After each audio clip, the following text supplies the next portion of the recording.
Welcome back to the channel. So we're going to talk about another Samsung Galaxy phone, and this time around it's actually going to be one of the more budget phones that Samsung actually had to offer last year, and they're still selling them some places, but I believe the Samsung Galaxy A21 actually came out, and I'm not really too sure why they're going with this naming strategy, but it kind of makes sense. There's really nothing I can do about it. So the Samsung Galaxy A20 came out in 2019 of March of last year, and it was pretty much, like I stated, their budget offering of that year. And I think their A series, the A20, A10, A50, all those phones, those offered some really great value for how much you're paying for them. And I think now in even 2020, I think it's very surprising about how a phone like this can still operate and how it still runs in this day and age. And if you think about it, okay, this phone, I think I paid probably like $75 for it on eBay, fully working, everything works on it, brand new. You can get them for less than $200 right now on Amazon. They're going for about $193, so a little bit under $200. I'm sure they'll go down in price a little bit, but if you want to pick that up for the price, I'll leave that link down in the description below. You can get it from there and help support the channel at the same time. But if you just think about it, okay, just a couple years ago,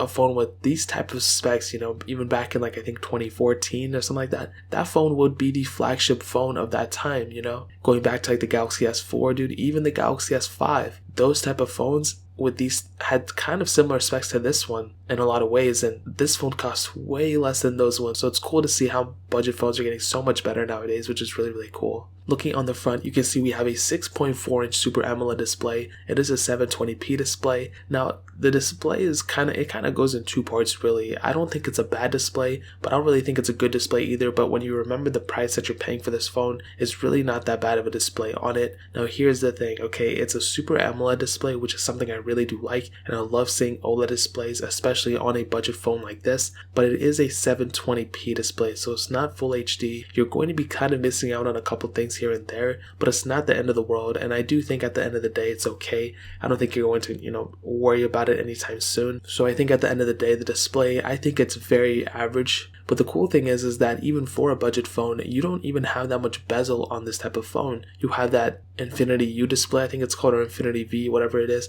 and you have a little bit of bezel on the bottom. But other than that, this phone is pretty bezel-less, which is cool. And you had before to pay a premium for that type of thing, but now we don't really have to do that on a phone like this, which is awesome. I love seeing that so much. On the bottom, you can see we have USB Type-C port. We have a headphone jack as well. On the back, you can see we have that fingerprint sensor, which is cool. I love having a physical fingerprint sensor there. And we have a dual camera setup. And like I've stated before, if you guys follow the videos, I've been saying that as long as the phone has a dual camera setup, then it's set. You're pretty much set for a while. And the quality, I kind of think is subjective. Obviously, the better the quality, the better the phone. But a phone like this with a dual camera setup, I love seeing that, and that's really, really cool. And the way it feels in the hand, it feels pretty premium, I think. I mean, it doesn't feel like a super, super cheap phone. It doesn't feel like it's about to break in your hands. I kind of say it feels kind of like a Galaxy S7, just a little bit less premium. I think that's probably the best way I can put it, but it still feels like a very decent phone in the hands, and it doesn't feel like a cheap budget phone, if you know what I mean. Now, there's no IP certification on this phone, which is kind of a big deal, especially now in 2020, where all these phones are having IP certification, but it does have a micro SD card slot, which is very cool. You can go and expand that storage. There's only 32 gigs on the base model, but you can go and expand that storage if you want to, and literally that's the coolest thing ever, man. I love seeing this type of thing, and like I said, for a budget phone, even though it's a year old, I mean, there's still a lot going for it, and I really do like the Galaxy A20. I think it's really interesting how Samsung made this phone and this whole entire phone series and made these phones really nice, and I think coming from a Galaxy A10 to a Galaxy A20, the A20 is much better than the A10, which you might have already expected, but I would definitely recommend paying the price and paying the premium to get the A20 over the A10. Now, hitting on the software, the Samsung Galaxy A20 started off with Android Pie, and right now it is still on Android Pie. It has not gotten the One UI 2.0 update, but that is the good news. It is getting that One UI 2.0 update at some point, and that's really cool. And I don't know how Samsung Galaxy A series devices are going to continue with their support. My thing is that, maybe they'll get the same amount of support as, the Galaxy S series devices that came out that year. So the S10 came out last year, obviously, and then it's getting One UI 2.0, and that's definitely getting One UI 3.0, maybe even further, who knows. But with the A series, I don't think that Samsung would keep supporting their budget phone series for as long as their S series, because they want there to be an incentive to pick up an S series and spend more money. So maybe it'll get One UI 3.0, I don't know. But if I had to say it, I would probably say that I don't think the Samsung Galaxy A20 is going to get One UI 3, but that we're talking, a year or two down the line. So I wouldn't worry about it just right now, but that's kind of something to keep in mind while you're kind of, thinking about the longevity of this phone. But I'm sure there's going to be reputable routes and reputable custom ROMs coming out for this thing if there's not already. So I might do a video about it, custom ROM, to see how it still runs, but I guess we'll just see what happens. But that pretty much covers it up in terms of the software. Now, hitting on the performance, this phone has the Exynos 7884 chipset, an octa-core CPU, and there's only one model, the 32GB model, that has 3GB of RAM. Now, what I can tell you about the performance is that surprisingly, it's not as bad of a performing device as you might think.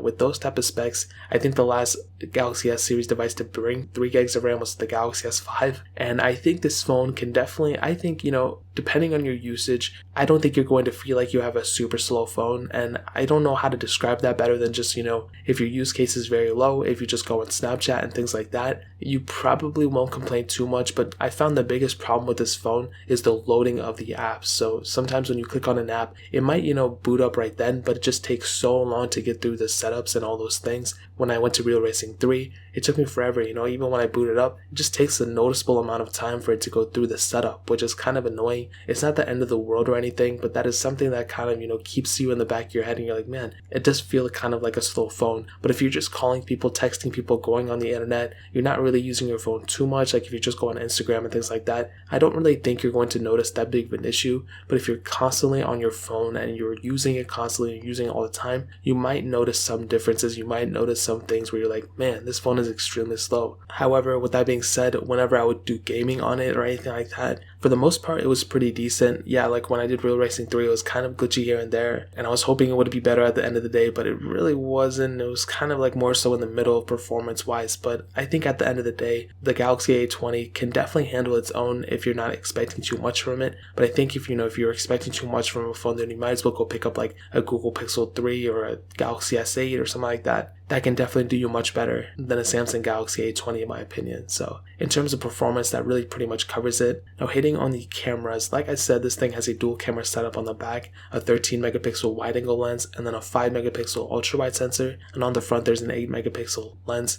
On the front camera you can do 1080p videos, which is nice, but there's no 4K video option, which kind of sucks, but whatever. And the thing that sucks even more is that on that back camera, even though you can do 1080p videos, you cannot do 1080p at 60 frames, which is kind of weird. But on top of that, you can't even shoot 4K videos on this thing, and that's probably one of the biggest downgrades of this phone. And it's funny because the UI, like as soon as you boot up the camera app, it looks almost identical to the Galaxy S series. If I look up the Galaxy S10 camera app, it looks exactly the same, but the S10 is obviously much more capable and much more of a better camera than the Galaxy A20. But that's still so weird that you cannot shoot 4K videos on this thing. And even though you have a dual camera setup on this phone, that's still one area where if it doesn't shoot 4K, I would not recommend it in 2020. Even though I shoot all my videos in 1080p, it's still good to have that type of capability just in case you want to go there in the future. So we're just talking about futurability here, and that's one huge disadvantage that the Samsung Galaxy A20 has. Now, ending it off with the battery life, this thing has a 4,000 mAh battery. It's not removable, but that is a very big size battery and a very good size battery for a phone like this.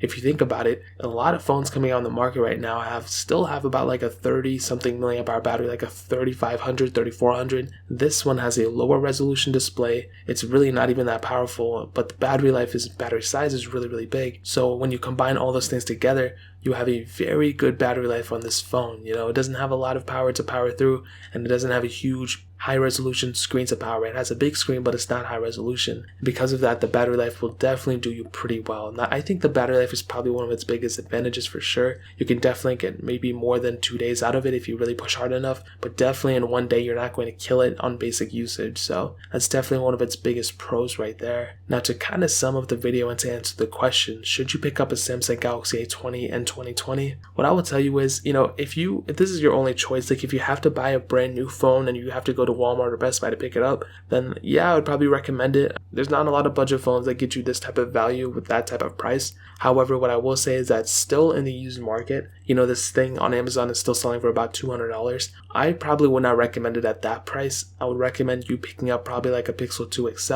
or a Samsung Galaxy S9 Plus if you need a bigger phone like that, or a Samsung Galaxy S8 Plus. those phones I think will do you much better in the long run than this phone will. I don't think this phone is bad. Obviously, it's really good for a budget phone, but that price tag is still kind of high in the used market, and you can get a much better phone if you just kind of went the other way and picked up an S9 Plus or a Pixel 2 XL or an S8 Plus, whatever the case is. So I'll go ahead and leave all these phones linked down in the description below so you can get them from there for the cheapest prices that I find on Amazon. But that's pretty much it. If you guys have any other questions or anything, leave it down in the comment section as well. Hit that like button, that would mean so much, but definitely hit that subscribe button. Every single subscriber that we get really does count, so it means so much if you guys could hit that. Also check out the other links down in the description as well. My Twitter, my Instagram, my second channel, all those links are linked down below. I'd really appreciate if you guys would check it out. More importantly than everything else, I love every single one of you guys. Hopefully I'll catch you guys in the next video. Peace out till then.